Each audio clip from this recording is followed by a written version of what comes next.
হ্যাঁ গাইস, সবাই কেমন আছেন? আশা করি অনেক অনেক ভালো আছেন। আমি আবার আপনাদের মাঝে নতুন আরও একটি এপিসোড নিয়ে হাজির হচ্ছি। এপিসোডটির নাম হচ্ছে অদৃশ্য মানব। আর দেনা করছিল আমরা গল্প শুরু করি। আর গল্পের ভিতর যদি কোনো ভুল ত্রুটি হয়ে থাকে তাহলে ক্ষমার দৃষ্টিতে দেখবেন। আর আমাদের চ্যানেলে যারা নতুন সাবস্ক্রাইব করেননি, এখন সাবস্ক্রাইব করে আমাদের পাশে থাকুন, যাতে পরবর্তী গল্প আপলোড দেওয়ার সাথে সাথে আপনার কাছে চলে যায়। চলুন আমরা গল্প শুরু করি। মধ্যরাতে ঘুম ভাঙতে নীলা খেয়াল করলো সে উলঙ্গ অবস্থায় বিছানায় পড়ে আছে। নীলা খুব ভয় পেয়ে গেল। ওর শরীর ঘামতে থাকলো। নীলা তাড়াতাড়ি করে কাপড় পরিধান করলো। নীলা বুঝতে পারলো প্রতি রাতের মতো আজকেও কেউ ওকে ধর্ষণ করেছে। নীলা তার রুমের দরজা চেক করলো। দরজা তো ঠিকই আছে, কিন্তু এ কী করে সম্ভব? দরজা না খুলেই কেউ আমার সাথে কিভাবে এমন করতে পারে? পরের দিন নীলা এই বিষয়টা নিয়ে অনেক ভাবলো, কিন্তু কিছুই বুঝতে পারছিল না। নীলা তার বাবা মাকে এই কিছুই বলতে পারছিল না। কী বা বলবে? কি করে একটা মেয়ে তার বাবা মাকে বলবে যে তাকে কেউ প্রতি রাতে ধর্ষণ করে? নীলা ভাবলো এটা হয়তো তার মনের ভুল হবে হয়তো। তাই নীলা ভাবলো আর একটা রাত দেখে যাক। পরের দিন রাতে নীলা ঘুমিয়েছিল। সেই দিনও ওর সাথে একই ঘটনা ঘটলো। নীলা সেই রাতে বিছানা থেকে উঠতে পারছিল না। আসলে একটা মেয়ের সাথে তার অনেক সাথে তো পরেও জোর করে মিলন করা যায় আর কি। নীলা কোনো মতে বিছানা থেকে উঠে জামা কাপড় পরে নিল। নীলা খুব ক্লান্ত লাগছিল। সে বুঝছিল না তার কি করা উচিত। নীলা সকাল সকাল ঘুম থেকে উঠে পড়ল আর ভার্সিটিতে চলে গেল।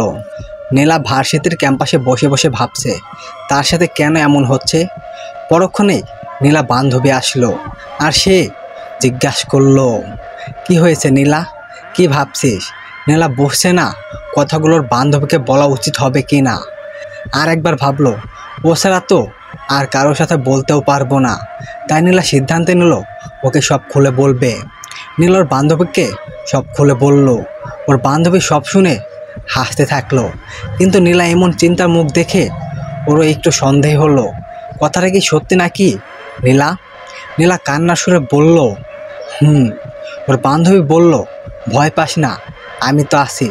আজ রাতে আমি তোর বাসায় তোর সাথে থাকবো। নীলা একটু খুশি হলো, অন্তত আজ একা একা থাকতে হবে না এই কথাটা ভেবে। ওর বান্ধবী নীলার সাথে ওর বাসায় চলে গেল। ওরা খেয়ে দিয়ে শুয়ে পড়ল। ওরা দুজনে পাশাপাশি শুয়েছিল। ঠিক মধ্যরাতে ওর বান্ধবী খেয়াল করলো বিছানার কাঁপছে। নীলার বান্ধবী তার তাড়াতাড়ি রুমের লাইট জ্বালালো আর দেখতে পেল নীলার সারা শরীর ঘেমে গেছে আর নীলা ছটফট করছে। নীলার নিঃশ্বাস নিতে খুব কষ্ট হচ্ছিল।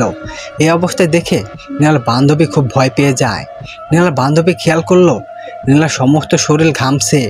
নীলা পুরো ছটফট করছে। নীলার বান্ধবী নীলাকে ডাকলো। প্রায় 10 মিনিট ডাকার পর নীলা তার চোখ খুললো আর চোখ খুলে তার বান্ধবীকে জড়িয়ে ধরে কেঁদে ফেললো আর বলল কে যেন তাকে জড়িয়ে ধরেছিল। তাই নীলা নিঃশ্বাস নিতে খুব কষ্ট হচ্ছিল আর কে যেন ওর ঠোঁটে ঠোঁট কামড় দিয়েছিল। নীলার বান্ধবী খেয়াল করলো নীলার ঠোঁটের এক পাশ থেকে হালকা রক্ত বের হচ্ছে। এবার ওর বান্ধবী একটু নয় অনেকটাই ভয় পেয়ে গেল। এবারও পুরোপুরি বিশ্বাস হচ্ছে যে নীলার কথাগুলোই সত্যি। তাহলে ও নীলাকে বলল, নীলা, এই বিষয়টি লুকিয়ে রাখার বিষয় নয়, তুই সব কিছু আন্টি আঙ্কেলকে খুলে বল রে। একটা না একটা রাস্তা ঠিকই বের হবে। নীলা বসছিল না ও কী করবে। সকালে ওটা ফ্রেশ হয়ে নিল নীলা। আজ আর ভার্সিটিতে গেল না নীলা। নীলার রুমে বসে ভাবছিল কি করা যায়।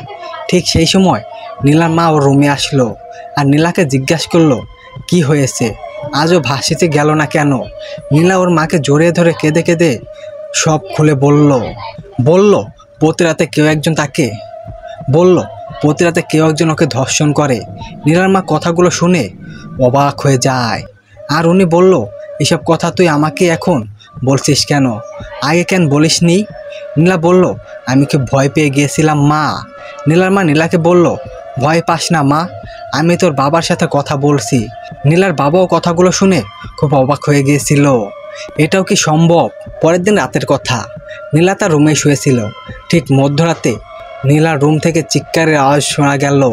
নীলার বাবা মা নীলার রুমে গেল আর গিয়ে দেখতে পেল নীলা অজ্ঞান হয়ে পড়ে আছে। আর তার বাবা মা দেখলো নীলার চুলগুলো এলোমেলো, শরীরে কিসের জন্য জখম। নীলার মা বুঝতে পারে আজও নীলার সাথে খারাপ কিছু হয়েছে। ওনারা নীলাকে ওনাদের রুমে নিয়ে গেল। পরের দিন নীলার মা বলে মসজিদের হুজুরকে একটু ডেকে আনতে, একটু ওনার কাছে নীলাকে দেখাতে হবে। হুজুরকে ডাকা হলো। হুজুর বাড়ি ঢুকেই অবাক হয়ে গেল। কেউ একজন হুজুরের কানের কাছে গিয়ে বলছে, চলে যা, চলে যা এখান থেকে।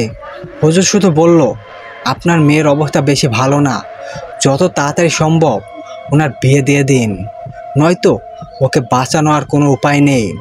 পরের দিন নীলার আব্বু শুনতে পায় যে হুজুর তাদের বাড়ি এসেছিল, সেই হুজুর নাকি মারা গেছে। হুজুরের লাশটা পাশের কবরস্থানে পড়েছিল। নীলার বাবা হুজুরের জানাজারে উপস্থিত হয়েছিল। উনি এসে নীলাকে বলল, হুজুরকে খুব খারাপভাবে মেরে ফেলা হয়েছে। উনি আরও বলল, এটা কোনো সাধারণ মানুষের পক্ষে সম্ভব না, এটা অন্য কোনো কিছুর কাজ। নীলা ভয়ে ভয়ে ওর বাবার দিকে তাকালো আর জিজ্ঞাসা করলো, অন্য কিছু মানে বাবা? নীলার বাবা বলতে গিয়েও থেমে গেল। উনি বলল, কিছু না মা, তুই চিন্তা করিস না। হয়তো নীলা ভয় পাবে, এ কথা ভেবে উনি কিছুই বলল না। হুজুরের মৃত্যুর পর থেকে নীলার বাবা খুবই ভয় পেয়ে আছে। উনি এখন বুঝতে পেরেছেন যে যেই হোক ও খুব শক্তিশালী একজন, ওর কাছ থেকে আমার মেয়েকে বাঁচানোটা অতটাও সহজ হবে না। উনি ওনার স্ত্রীকে ডাকলেন আর বললেন নীলারকে খেয়াল রাখতে। পরের দিন রাতের ঘটনা। নীলা আজও একা ঘুমায়নি। আজ ওর সাথে ওর মা শুয়ে আছে। ঠিক মধ্যরাতে নীলার মায়ের ঘুমটা ভেঙে গেল আর তিনি দেখতে পেলেন নীলার খাটের উপরে নেই। নীলার মা অন্ধকারে নীলাকে দেখতে না পেয়ে খুব ভয় পেয়ে গেলেন। উনি তাড়াতাড়ি রুমের লাইট জ্বালালেন আর লাইট জ্বালিয়ে উনি একটা চিৎকার দিয়ে উঠলেন। উনি দেখতে পেলেন নীলা বিছানার উপরে হাওয়ায় শুয়ে আছে। উনি তাড়াহুড়া করে নীলার বাবার রুমে চলে গেলেন আর ওনাকে সাথে নিয়ে নীলার রুমে আসলো। কিন্তু এখানে তো সবই ঠিক আছে, নীলা খাটের উপরে বিছানায় শুয়ে আছে। ওনারা নীলাকে ডাকলো আর নীলা জিজ্ঞাসা করছে, কি হয়েছে মা? এত রাতে তোমরা দুজনে একসাথে আমার রুমে যে? তার মানে নীলা কিছুই জানে না। ওরা নীলাকে কিছুই বলল না। নীলার মা আর বাবা দুজনে মিলে খুব চিন্তিত। ওনারা বসে আলোচনা করছে কি করা যায়। তখন নীলার বাবা নীলার মাকে বলল, একটা কবিরাজের সাথে কথা বললে কেমন হয়? নীলার মা বলল, হ্যাঁ তুমি তাই করো। নীলার বাবা বলল, আগে যে করেই হোক নীলাকে বাড়ি থেকে দূরে কোথাও সরাতে হবে। ঠিক সেই সময় গ্রাম থেকে একটা ফোন আসলো আর নীলার বাবার ভাই জানালো ওনার মেয়ের বিয়ে ঠিক হয়েছে। নীলার বাবা ভাবলো এই সময় নীলাকে বাড়ি থেকে দূরে সরানো। পরের দিন নীলার বাবা নীলাকে গ্রামে পাঠালো। নীলা গ্রামে গিয়ে একটু শান্তি পেল। ভাবলো হয়তো কয়েকটা দিনের জন্য এইসব থেকে মুক্ত পাবো। সারাদিন নীলা ভালোই কাটলো। রাতের কথা, নীলা একটা রুমে একাই শুয়েছিল। মধ্যরাতে নীলা খেয়াল করলো কেউ একজন ওর সাথে রুমে আসে। নীলা খুব ভয় পেয়ে গেল। নীলা খেয়াল করলো কেউ একজন ওর কানের কাছে এসে বলছে, কিরে তোর কি মনে হয় তুই নিজে এই গ্রামে এসেছিস? না, আমিও তোকে এই গ্রামে টেনে নিয়ে এসেছি। নীলা এই কথাটা শুনে খুব ভয় পেয়ে গেল। নীলার পুরো রুমে কেউ একজন উচ্চস্বরে হাসছিল। নীলা এতটাই ভয় পেয়ে গেল যে ওর মুখের ভাষা হারিয়ে ফেলেছে। কাউকে ডাকতেও পারছে না। ভয়ে ওর গলার কণ্ঠস্বর স্তব্ধ হয়ে গেছে। নীলার ফোনটা খুঁজতে থাকলো, কিন্তু ফোনটা খাটের নিচে পড়ে ছিল। নীলা ফোনটা খাটের নিচ থেকে তুললো আর ফোনের টর্চ জ্বালাতেই চাইলো, কিন্তু আজব ঘটনা কি জানেন, মোবাইলের টর্চটা জ্বলছিল না। নীলা আরও বেশি ভয় পেয়ে গেল। নীলা মনে মনে আয়াতুল কুরসি পাঠ করতে চাইলো, কিন্তু পারছিল না, কারণ ভয়ের চোটও সব ভুলে গেছে। নীলা ওর বান্ধবীকে একটা মেসেজ করলো আর বলল আয়াতুল কুরসিটা সম্পূর্ণ লিখে পাঠাতে। ওর বান্ধবী জিজ্ঞাসা করলো কি হয়েছে। নীলা বলল, এখন কিছু বলতে পারবো না, যা বলছি তাই তাড়াতাড়ি কর। নীলার বান্ধবী পুরো আয়াতুল কুরসিটা লিখে পাঠালো। নীলা দেখতে দেখতে আয়াতুল কুরসিটা পড়তে শুরু করলো। কিছুক্ষণ পড়ার পর নীলা খেয়াল করলো এখন তার রুমের আওয়াজটা একটু কমেছে। নীলা সেই দিন রাত আর একটু ঘুমায়নি। সারা রাত আয়াতুল কুরসি ও দোয়া পাঠ করেছে। ফজরের আজান হয়ে যাওয়ার পর নীলা ঘরের বাইরে চলে আসলো আর এসে নীলা ওর বাবাকে ফোন করলো আর ওর বাবাকে সব খুলে বলল। নীলার বাবা কথাটা শুনে খুবই অবাক হয়ে গেল। তার মানে ওই জিনিসটা আমার মেয়ের পিছন পিছন ওইখানেও পৌঁছে গেছে। নীলার বাবা বলল, তুই ভয় পাস না মা, আমরা আজকেই তোর ওখানে চলে আসছি। নীলা বাবা ততক্ষণে গ্রামের উৎসবে বেরিয়ে পড়ল। নীলার বাবা তার নিজের গাড়ি করেই আসছিল। তিনি প্রায় গ্রামে এসেই পড়েছেন। গ্রামে প্রবেশের পথে তিনি খেয়াল করলেন একজন ছেলে ওনার জন্য দাঁড়িয়ে আছে। উনি গাড়ি থামালেন আর ছেলেটা বলল, নীলা আমাকে পাঠিয়েছে আপনাকে এগিয়ে নিতে। নীলার বাবা ছেলেটাকে গাড়িতে উঠতে বলল। ছেলেটা গাড়িতে উঠে পড়ল। নীলার বাবা ছেলেটাকে জিজ্ঞাসা করলো, তুমি নীলাকে কিভাবে চেনো? ও তো শহরে থাকে। ছেলেটা কোনো কথা বলছে না, শুধু চুপচাপ করে আছে। নীলার বাবা আবারও জিজ্ঞাসা করলো, বলো কিভাবে চেনো? ছেলেটা বলল, আমি তো ওকে অনেক আগে থেকেই চিনি, আমি তোর পিছনে পড়ে আসি। নীলার বাবার কথাটা শুনে অবাক হলো, আর উনি পিছনে তাকিয়ে অবাক। ছেলেটা উধাও, ছেলেটা গাড়িতে নেই। নীলার বাবা খুব অবাক হয়ে গেল। উনি গ্রামের বাড়িতে পৌঁছে গেলেন, কিন্তু কাউকে কিছু জানালেন না। বিকেলবেলা নীলার বাবা নীলাকে নিয়ে একটু হাঁটতে বেরোচ্ছিল। গ্রামের পাশে বটগাছের নিচ দিয়ে তারা যাচ্ছিল। হঠাৎ পাগলের মতো চুল আর দাড়ি এগুলো লম্বা লম্বা দেখতে একটা লোক নীলাকে দেখে। হঠাৎ পাগলের মতো চুল আর দাড়িগুলো লম্বা লম্বা দেখতে একটা লোক নীলাকে দেখে বলল, তুই নীলা না? কেন এসেছিস সেই গ্রামে? যদি বাঁচতে চাস তাহলে এখান থেকে, এই গ্রাম থেকে চলে যা। লোকটার কথা শুনে নীলা আর ওর বাবা খুবই ভয় পেয়ে গেল। নীলার বাবা লোকটাকে জিজ্ঞাসা করলো, পাগলের মতল কি বলছেন এইসব? যত সব পাগলের মতল কথা। কিন্তু নীলা খুব ভয় পেয়ে গেল, কারণ লোকটা কিভাবে নীলার নাম জানতে পারলো? কী করেই বা জানলো নীলা এই গ্রামে প্রথম এসেছে? নীলা ওর বাবাকে বলল, চলো এখান থেকে বাবা, আমরা বাড়ি ফিরে যাই। নীলা আর তার বাবা গ্রামে তাদের বাড়ি ফিরে এলো। বিয়ে বাড়ি তো একটু কোলাহলপূর্ণ ছিল। নীলার বাবা নীলাকে জিজ্ঞাসা করলো যে, তুই আমাকে আনতে কাউকে কি পাঠিয়েছিলি? নীলা বলল, কই না তো, আমি তো এখানে কাউকে ঠিক মতো চিনি না, কি করে কাউকে পাঠাবো? আর তুমি তো এই গ্রামে সব কিছুই চেনো, কিন্তু কেন বাবা, কি হয়েছে? নীলার বাবা নীলাকে কিছুই বলল না। হয়তো এই কথা শুনলে ও আরও ভয় পেয়ে যাবে। যে রাস্তায় ওর সাথে দেখা হয়েছিল সে নীলার পিছনে পড়ে আছে। নীলার বাবা বুঝতে পারেন যে ওই জায়গাটায় নীলার জন্য নিরাপদ নয়।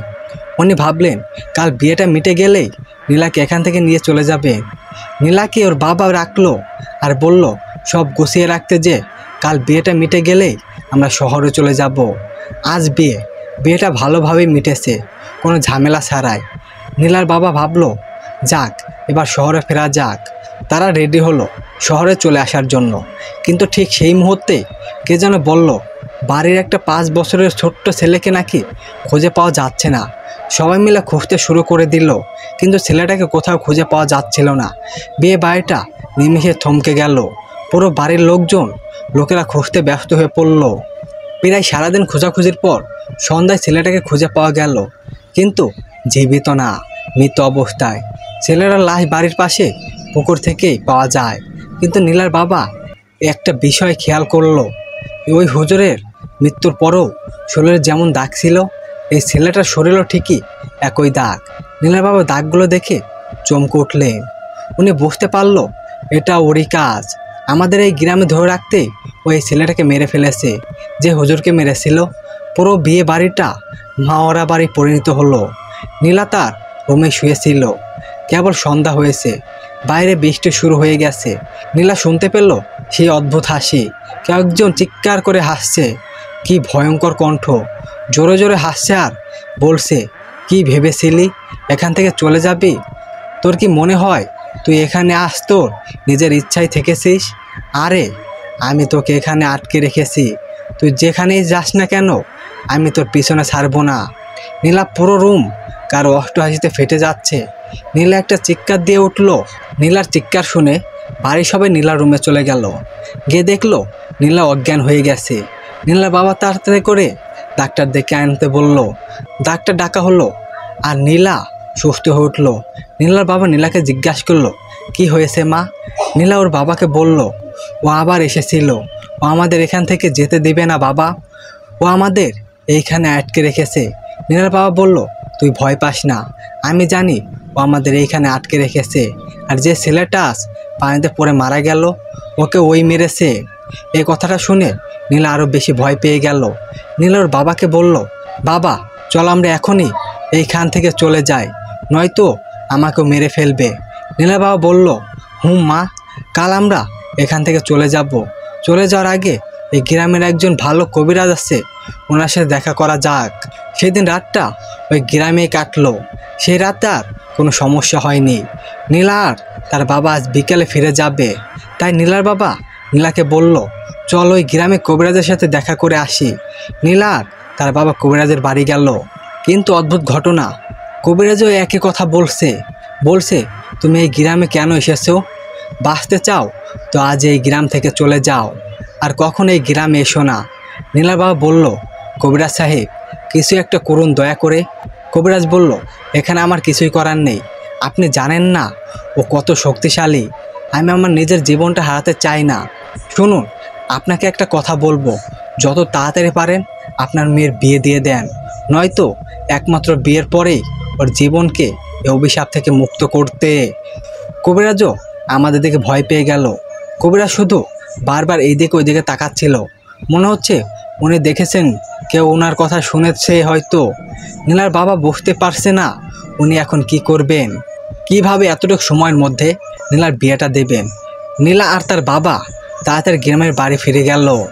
এসে তারা রেডি হলো শহরে চলে আসার জন্য। নীলা তার মোবাইলটা খুঁজে পাচ্ছিল না, অনেক খুঁজলো কিন্তু পেল না। নীলার বাবা বুঝতে পারলো এটা ওরই কাজ, আবার আমাদের আটকানোর চেষ্টা। নীলার বাবা নীলাকে বলল, খুঁজতে হবে না মা, চলে এসো, নতুন একটা কিনে নিও। নীলা ফোন খোঁজা বন্ধ করলো আর গাড়িতে এসে বসে পড়লো। সবার কাছ থেকে বিদায় নিল। নীলার বাবা গাড়িটা চালাচ্ছিল আর নীলা পিছনে বসেছিল। ঠিক যখন গ্রামের শেষ মাথা ওরা পৌঁছাছে, তখন নীলার বাবা দেখলো একজন বৃদ্ধ মহিলা গাড়ি থামাতে বলছে। নীলার বাবা গাড়িটা থামালো। বৃদ্ধ মহিলাটা বলল, ওনাকে একটু সামনে গাড়ি করে নামিয়ে দিলে ভালো হয়। নীলার বাবা মহিলাটা গাড়িতে উঠতে বললেন। মহিলাটা গাড়িতে ওঠা মাত্রই নীলার কাকার ফোন এলো আর উনি নীলার বাবাকে বলল, ভাইজান আপনারা যে কবিরাজের কাছে গিয়েছিলেন উনি মারা গেছেন। নীলার বাবা চমকে উঠলেন, মানে কিভাবে মারা গেল? ওনার ভাই বলল, গ্রামের বট গাছে ওনার মৃতদেহটা ঝুলেছিল। নীলা খেয়াল করলো গাড়িতে বসে থাকা বৃদ্ধ মহিলাটা আস্তে আস্তে ওইদিকে চেপে আসছে। নীলা খুব ভয় পেয়ে গেল। মহিলাটা নীলার ঘা ঘেঁষে বসলো। একটু পর নীলা শুনতে পেল মহিলাটার কানে কাছে সে বলছে, কিরে চলে যাচ্ছিস? যা, কিন্তু আমার হাত থেকে কেউ তোকে বাঁচাতে পারবে না। নীলা একটা চিৎকার দিয়ে উঠলো। নীলার বাবা পিছনে ঘুরে দেখে মহিলাটা উধাও। নীলার বাবা এবং নীলা দুজনেই খুব ভয় পেয়ে গেল। নীলা ভয়ের চোটে কান্না করতে শুরু করে দিল। নীলার বাবা গাড়িটা থামালো আর নীলাকে বলল, সামনে এসে বসতে। নীলা গাড়ি থেকে নেমে এলো আর সামনে এসে বসলো। পুরোটা রাস্তা নীলা ওর বাবাকে জড়িয়ে ধরেছিল। নীলারা বাড়ি ফিরে এলো সন্ধ্যার ঠিক আগ মুহূর্তে। নীলার বাবা বাড়ি ফিরেই নীলার মাকে ডাকলো আর বলল, গরম পানি করে নীলাকে গোসল করিয়ে দিতে। নীলার মা জিজ্ঞাসা করছিল কি হয়েছে। নীলার বাবা নীলার মাকে সব খুলে বলল আর বলল, কিছু একটা খুব শীঘ্রই করতে হবে, নয়তো আমার মেয়ের কিছু একটা হয়ে যাবে। ওনারা দুজনে বসে বসে ভাবছিলেন কি করবেন এখন, কার কাছে যাবেন ওনারা। কিছু ওনাদের মাথায় ঢুকছে না। নীলার বাবা নীলার মাকে বলল, তার জানা মতে নাকি কোনো একজন বড় পীর আছে, ওনার সাথে কথা বললে কেমন হয়। নীলার মা বলল, হ্যাঁ কথা বলে দেখো, যদি একটা উপায় পাওয়া যায়। পরের দিন রাতের কথা, নীলা তার মায়ের সাথে তার মায়ের রুমে শুয়েছিল। মধ্যরাতে আজ নীলা খেয়াল করলো নীলার মা ছটফট করছে আর বিছানায় শুধু হাত দিয়ে আঘাত করছে। নীলা তাড়াতাড়ি রুমের লাইট জ্বালালো আর দেখতে পেল তার মায়ের নাক মুখ দিয়ে রক্ত বের হচ্ছে। নীলা তাড়াতাড়ি তার বাবাকে ডাকলো। নীলার বাবা তাড়াতাড়ি নীলার মাকে ডাকতে থাকলো। প্রায় 10 মিনিট পর নীলার মায়ের হোশ হলো। নীলার মা কান্নার সুরে বলল, কে একজন ওনার উপর খুব রেগে আছেন। হঠাৎ সে এসে নাকি ওনার গলা চেপে ধরেছিল, যার কারণে উনি নিঃশ্বাস নিতে পারছিলেন না। তাই ওনার নাক মুখ দিয়ে রক্ত বের হতে শুরু করেছিল। নীলার মা খুব ভয় পেয়ে গেল। নীলা ওর বাবাকে বলল, বাবা প্রতিদিন তো আমার কাছে আসে, তাহলে আজ মাকে মারার চেষ্টা করলো কেন? নীলার বাবা কিছুক্ষণ চুপ থেকে বলল, বুঝতে পারছি না, ও তোকে একা একা চায়, ও চায় না তোর সাথে কেউ থাকুক। তোর মা তো তোর সাথে শুয়েছিল, তাই তো তোর মায়ের উপর রেগে গেছে আর তোর মাকে মেরে ফেলার চেষ্টা করছে। নীলার মা মেরে ফেলার কথাটা শুনেই খুব ভয় পেয়ে গেল।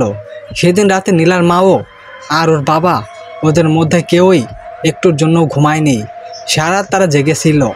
পরের দিন নীলার বাবা ওই পীরের কাছে গেল আর সমস্ত ঘটনা খুলে বলল। আরও বলল এইসব মৃত্যুর কথা। পীর নীলার বাবার কথা শুনে বলল, তোমার কথা শুনে মনে হচ্ছে এটা কোনো অতৃপ্ত আত্মার কাজ যে তোমার মেয়ের পেছনে পড়ে আছে। নীলার বাবা পীরকে জিজ্ঞাসা করলো, তাহলে কি করব আমরা? তিনি বললেন, তোমার মেয়েকে বিয়ে দিয়ে দাও। আর একটা তাবিজ দিয়ে বলল, যতদিন না বিয়ে হচ্ছে ওকে এই তাবিজটা পরিয়ে দিয়ে রেখো, অশুভ আত্মার কাছে আসতে পারবে না। নীলা বাবা নীলাকে ওই তাবিজটা পরিয়ে দিল। তাবিজ পরার 3 দিনের মধ্যে আর কোনো সমস্যা হয়নি। নীলার বাবা মা ভাবলো সমস্যা বোধ দূর হলো, কিন্তু চতুর্থ দিন ওনারা 3 জনে একসাথে বসেছিল। হঠাৎ পুরো ঘরের জিনিসপত্র কাঁপতে থাকলো, আর পুরো ঘর কারো অষ্ট হাসিতে ফেটে যাচ্ছিল। আর কেউ একজন চিৎকার করে বলছিল, কি ভেবেছিস তুই এই সমস্যার একটা তাবিজ দিয়ে আমাকে তাড়িয়ে দিবি? পৃথিবীর কোনো শক্তি তোর কাছ থেকে আমাকে আলাদা করতে পারবে না। আমি তোকে ছাড়া কোথাও যাচ্ছি না। এই কথা শুনে নীলা ও তার মা বাবাও খুব ভয় পেয়ে গেল। নীলা ওর মাকে জড়িয়ে ধরলো। নীলা খেয়াল করলো ওদের আয়নায় বড় বড় করে লেখা উঠেছে, দুনিয়ার কোনো শক্তি তোকে আমার আলাদা করতে পারবে না। আমাদের মাঝখানে যে আসবে তাকে আমি মেরে ফেলবো। লেখাগুলো রক্ত দিয়ে লেখা হচ্ছিল। নীলার বাবা কিছুই বুঝতে পারছিল না উনি কি করবেন এখন। উনি তাড়াতাড়ি ওই বড় পীরের কাছে ছুটে গেলেন। পীরকে সব খুলে বললেন। পীর জানালো, এই অশুভ শক্তিটা নাকি এখানেও এসেছিল আমার উপর আক্রমণ করার জন্য, কিন্তু ওই পবিত্র জায়গা ও এখানে কিছুই করতে পারেনি। পীর জানালো ও নাকি খুব শক্তিশালী, ওকে হারানো খুব কঠিন একটা কাজ। পীর নীলার বাবাকে বলল, আপনি গোপনে আপনার মেয়েকে বিয়ে দিয়ে দেন, হতে পারে ও আপনার মেয়েকে পিছন ছেড়ে দিতে পারে। নীলার বাবা পীরের সাথে দেখা করে শেষ করে সরাসরি তার বন্ধু রহমান সাহেবের বাড়ি চলে যান, আর তার পায়ে ধরে রিকোয়েস্ট করেন যেন তার ছেলের সাথে নীলার বিয়েটা দেন। রহমান সাহেব নীলার বাবার কথাটা ফেলতে পারলেন না, উনি রাজি হয়ে গেলেন। নীলার বাবা বিয়ের কথাটা সম্পূর্ণ গোপন রাখতে বললেন, কাউকে বলতে মানা করতে বললেন, আর বিয়েটা কালকের মধ্যেই দিতে হবে। রহমান সাহেব জিজ্ঞাসা করলো, এত তাড়াতাড়ি কেন করছেন? নীলা বাবা বলল, বিয়েটা মিটে গেলে আপনাকে সব খুলে বলবো, বিয়ের আগে কিছু জিজ্ঞাসা করবেন না। নীলার বাবা বাড়ি ফিরে এসে তার রুমে চলে গেল, আর রুমের দরজা বন্ধ করে নীলার মাকে বলল, নীলাকে বাঁচানোর উপায় একটাই, ওর বিয়ে দিতে হবে। বিয়ের পর ওর জীবন বাঁচতে। নীলার মা জিজ্ঞাসা করলো, এত তাড়াতাড়ি ছেলে কোথায় পাওয়া যাবে? নীলার বাবা বলল, তোমাকে কিছু ভাবতে হবে না, আমি সব ঠিক করে এসেছি। রহমান সাহেবের ছেলের সাথে নীলার বিয়ে ঠিক করে এলাম। কাল বিয়ে, তুমি শুধু কাল নীলাকে রেডি করে রেখো। নীলা বাবা বলল, একবার নীলাকে জানার দরকার ছিল না? নীলার বাবা বলল, ওকে এই অশুভ শক্তির হাত থেকে বাঁচার জন্যই তো আমি এইসব করেছি। ওকে কিছু জানাতে হবে না, তুমি শুধু ওকে সাজানোর ব্যবস্থা করো, বাকিটা আমি সামলে নেব। আজ নীলার বিয়ে। নীলার বাবা সব রেডি করে বসে আছেন। বিয়ের কিছু সময় আগে রহমান সাহেবের ফোন এলো। তিনি জানালেন তার ছেলের অবস্থা খুবই খারাপ, তার ছেলের নাক মুখ দিয়ে রক্ত বের হচ্ছে, বিয়েটা কোনোভাবেই সম্ভব না। নীলার বাবা মাথায় হাত দিয়ে বসে পড়লেন, আর বুঝতে পারলো এটা ওরই কাজ। যে নীলার বিয়ের কথা ভাববে আমি তাকেও মেরে ফেলবো। এই কথাটা শুনে নীলার বাবা খুব ভয় পেয়ে গেল। উনি মনে মনে বলছিল, হায় রে কপাল, নীলাকে বাঁচানোর একটাই মাত্র উপায় ছিল, আর আজ সেটাও শেষ হয়ে গেল। আমি এখন কি করব? নীলাকে বাঁচাবো? কার কাছে যাব? আমি এখন কি করব? নীলার বাবা কান্না করতে শুরু করে দিয়েছেন। নীলা ওর বাবার কাছে গেল, আর ওর বাবাকে বলল, বাবা তুমি কেঁদো না, দেখো উপরওয়ালা একটা না একটা ভালো উপায় বের করেই দেবেন, তুমি একটু শান্ত হও। নীলার মাও খুব ভয় পেয়ে আসেন। নিজের মেয়ের সাথে একটা ভয়ঙ্কর ঘটনা ঘটলে সব বাবা মায়ে ভয় পাইবার কথা। নীলার মা নীলার বাবার পাশে বসে কাঁদতে থাকলো। নীলা ওদের কান্না দেখে খুবই খারাপ লাগছিল। নীলা ভাবছে, আর শুধু আমার জন্যই আমার বাবা মাকে কাঁদতে হচ্ছে, আমাকে কিছু একটা করতেই হবে। পরদিন সকালে নীলা ভার্সিটির জন্য রেডি হয়। ভার্সিটিতে গেল। ভার্সিটিতে যাওয়ার পথে একটা ছেলে হাত দিয়ে নীলাকে বাজে ইঙ্গিত ইশারা করছিল। নীলার মনটা এমনিতে খুব খারাপ ছিল, তাই নীলা একটু বিরক্ত বোধ করছিল। নীলা ছেলেটার কাছে গেল, গিয়ে জিজ্ঞাসা করলো, তোমার সমস্যাটা কি? এইভাবে ইশারা করলো মানে কি? ছেলেটা নীলার সাথে বাজে ভাষায় কথা বলছিল। নীলা ছেলেটাকে চর মারার জন্য হাত তুললো, আর ছেলেটা নীলা হাতটা ধরে ফেললো। নীলা খুব রাগ হলো আর বলল, আমি আজই পুলিশের কাছে যাব। ছেলেটা বলল, আরে যা যা, তুই জানিস না তুই কার সাথে ঝামেলা করছিস। নীলা ওর বান্ধবীর সাথে ছেলেটার বিষয় নিয়ে আলোচনা করলো। ওর বান্ধবী নীলাকে বলল, এইসব ছেলেদের সাথে ঝামেলা না করার ভালো নীলা, ওরা বড়লোকের বাজে ছেলে, ওরা যা ইচ্ছা তাই করতে পারে, ছেড়ে দে নীলা, আর কোনো ঝামেলার দরকার নেই। এমনিতে তুই একটা ঝামেলার মধ্যে ফেসে আসিস। নীলা ওর বাবাকে এই বিষয়টা সম্পর্কে জানালো না, কারণ উনি এমনিতে অনেক চিন্তায় আছেন। তার উপর ওনাকে এইসব জানালে আরও বেশি টেনশনে থাকবেন। নীলা ভার্সিটি থেকে বাড়ি চলে আসে, এসে খাওয়া দাওয়া শেষ করে শুয়ে পড়ে। আজ রাতে আর কিছুই ঘটেনি। খুব ভোরে মোবাইলটা রিংটোনের শব্দ নীলার ঘুম ভেঙে গেল। নীলা ফোনের দিকে তাকিয়ে দেখে তার বান্ধবী ফোন করেছেন। নীলা ফোনটা ধরল। নীলার বান্ধবী ভয়ে ভয়ে কণ্ঠে বলল, দোস্ত একটা ঘটনা ঘটে গেছে। নীলা জিজ্ঞাসা করলো, কি হয়েছে? নীলার বান্ধবী বলল, তোকে যে ছেলেটা রাস্তায় বিরক্ত করেছিল না, যাকে তুই থাপ্পড় মারতে গিয়েছিলি, যে তোর হাতটা ধরে ফেলেছিল। নীলা বলল, কি হয়েছে ওর? ওর বান্ধবী বলল, ওই ছেলেটার হাতকে যেন কেটে ফেলেছে। নীলা এই কথাটা শোনা মাত্রই ভয়ে চমকে উঠল। নীলার সমস্ত শরীর ভয়ে কাঁপতে থাকলো। নীলা ওর বান্ধবীকে জিজ্ঞাসা করলো, কী করে হলো এইসব? ওর বান্ধবী বলল, তা জানি না, কিন্তু ছেলেটা নাকি হাসপাতালে আছে। নীলা বুঝতে পারে এটা ওরই কাজ। ওই ছেলেটা আমার হাত ধরেছিল বলে ওর হাতটা কেটে দিয়েছে। নীলা খেয়াল করলো তার রুমে আবার সেই অষ্ট হাসি, কেউ একজন জোরে জোরে হাসছে। নীলা আজ আর ভয় পেল না। নীলা জিজ্ঞাসা করলো, কে তুমি? কি চাও আমার কাছে? আমাকে এই সব থেকে মুক্ত দাও প্লিজ। কেউ একজন কান্না সুরে বলতে লাগলো, কে আমি জানতে চাও আমি কেন তোমার পিছনে পড়ে আসি?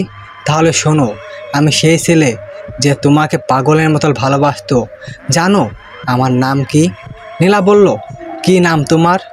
আমার নাম জোনায়েদ। নীলা চমকে উঠল, জোনায়েতের?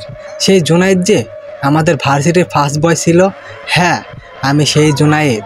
কিন্তু তুমি তো হারিয়ে গিয়েছিলে, তাহলে তুমি এখানে কি করে এলে? জোনায়েতের আত্মা বলল, আমি হারিয়ে যাইনি, আমাকে মেরে ফেলা হয়েছে। নীলা বলল, আমি কিছুই বুঝতে পারছি না। তুমি আমাকে সব খুলে বলল। নীলা, আমি তোমাকে খুব ভালোবাসতাম। নীলা বলল, কিন্তু এই কথাটা তুমি তো আমাকে কখনো বলনি। ও বলল, বলিনি, কিন্তু বলতে গিয়েছিলাম। তোমাকে যে বড়লোকের ছেলেটা মানে রানা পছন্দ করতো, সে বলতে দেয়নি। নীলা বলল, কিন্তু রানা তো মারা গিয়েছে। ও বলল, ও মারা যায়নি, আমি ওকে মেরে ফেলেছি। আমি যে তোমাকে ভালোবাসতাম ও কথাটা তুমি জানার আগেই রানা ওর গুন্ডা ছেলে যে নিয়ে যায়। দিনটা ছিল শনিবার, হালকা বৃষ্টি হচ্ছিল। আমি এক গুচ্ছ ফুল হাতে তোমার কাছে আসছিলাম, কিন্তু রানা আমাকে তোমার কাছে পর্যন্ত আসতে দেয়নি। ও আমাকে রাস্তায় গাড়ি চাপা দিয়ে মেরে ফেলে। ও এবং ওর বন্ধুরা মিলে ভার্সিটির পাশের জঙ্গলে আমার লাশটা মারে চাপা দিয়ে রেখেছে। কথাগুলো শেষ করে জোনায়েতের আত্মা চিৎকার করে কাঁদতে থাকলো আর বলল, কি দোষ করেছিলাম আমি নীলা? শুধু তোমাকে ভালোবাসতে চেয়েছিলাম, তার জন্য আমাকে জীবন দিতে হলো। নীলাও কথাগুলো শুনে কাঁদতে থাকলো। নীলা বলল, কিন্তু এই সব কিছুতে আমার দোষ কোথায় জোনায়েত? তুমি কোনেও আমার সাথে এইসব করছো? আমার সাথে খুব খারাপ হচ্ছে, কিন্তু এতে আমার তো কোনো হাত নেই। জোনায়েতের আত্মা চিৎকার করে বলল, আমি তোমাকে ভালোবাসি নীলা। ওর চিৎকারের আওয়াজে বাড়ির সমস্ত জিনিসপত্রগুলো কাঁপতে থাকে। নীলা বাবা মা খুব ভয় পেয়ে যায়। জোনায়েতের আত্মা আরও বলল, তোমাকে পাওয়ার বাসনায় আমার এই অতৃপ্ত আত্মাকে এখন ওষুধ দেয়নি। আমি তোমাকে ঠিক আগের মতোই ভালোবাসি নীলা। নীলা বলল, কাউকে জোর করে ভোগ করাকে কি ভালোবাসা বলে জোনায়েত? তুমি আমার সাথে যেটা করেছো এটা ভালোবাসা নয়, তুমি আমার সাথে জোর করেছো। জোনায়েতের আত্মা বলল, আমি তোমার সাথে যা করেছি তা সবই তোমার পাওয়ার জন্য করেছি। জোনায়েতের আত্মা আরও বলল, আজ আমি এই পৃথিবীতে আসি শুধু আমার মা আর তোমার জন্য। আমি এই পৃথিবী থেকে চলে যাওয়ার পর আমার মা খুব কষ্টে আছে। এই দুইটি কারণে আমাকে এই পৃথিবীতে মুক্ত দিচ্ছে না। নীলা বলল, তুমি আমাকে এইসব থেকে মুক্ত দাও। জোনায়েতের আত্মা চিৎকার করে বলল, না, আমি কোথাও যাব না। আমি সবসময় তোমার পাশে অদৃশ্য হয়ে ছায়া হয়ে থাকব আর তোমাকে সকল বিপদ থেকে রক্ষা করব। নীলা বুঝতে পারল একে কোনোভাবেই বোঝানো সম্ভব না। একে বোঝানো খুবই কঠিন একটা কাজ। নীলা মনে মনে বলল, একে বোঝাতে হলে অন্য পথ অবলম্বন করতে হবে, হয়তো ওর উল্টো পথে কিছু করে ফেলবে। নীলার হঠাৎ মনে পড়ল জুনায়েতের মার কথা। একমাত্র ওর মাই পারে ওকে এখান থেকে মুক্ত করতে। নীলা তাড়াতাড়ি ভার্সিটি চলে গেল। ওইখানে থেকে জুনায়েতের বাসার ঠিকানা বের করলো। নীলা সরাসরি চলে গেল জুনায়েতের বাসায়। গিয়ে দেখলো জুনায়েতের মা খুব কষ্টে আছে। নীলা জুনায়েতের মাকে ওর সাথে ওদের বাড়িতে নিয়ে এলো। নীলা জুনায়েতের মাকে বলল, আপনার আর কোনো ভয় নেই, আর কোনো কষ্ট নেই, আপনি আজ থেকে এই বাড়িতেই থাকবেন। নীলা জুনায়েতের মাকে সব খুলে বলল, আর বলল, আপনার ছেলে আমার জন্যই এই পৃথিবীতে পড়ে আছে, আপনি ওকে এখান থেকে চলে যেতে বলুন। জুনায়েতের মা সব কথা শুনে কাঁদতে থাকলো আর বলল, কোথায় আমার ছেলে? নীলা রুমে আসলো আর ডাকলো, জুনায়েত, জুনায়েত। সঙ্গে সঙ্গে জুনায়েতের অদৃশ্য আত্মা হাজির হলো। নীলা বলল, দেখো কাকে নিয়ে এসেছি। নীলা জুনায়েতের মাকে ভিতরে ডাকলো। জুনায়েতের আত্মা ওর মাকে দেখে চিৎকার করে বলছে, মা, ওরা আমাকে তোমার কাছ থেকে দূরে সরিয়ে দিয়েছে। জুনায়েতের মা বলল, বাবা, আমি তোকে দেখতে পাচ্ছি না কেন? জুনায়েতের আত্মা বলল, মা, আমি আর বেঁচে নেই, তুমি আমাকে দেখতে পাবা না। তুমি কেমন আছো মা? জুনায়েতের মা বলল, আমি খুব ভালো আছি বাবা। এই নীলা আমাকে তাদের বাড়িতে নিয়ে এসেছে। ও খুব ভালো একটা মেয়ে। তোর জীবন থেকে চলে যা বাবা, তুই আর ওর সাথে খারাপ কিছু করিস না। এটা তোর মায়ের আদেশ। জুনায়েত কখনো ওর মায়ের আদেশ অমান্য করেনি, আজকেও করলো না।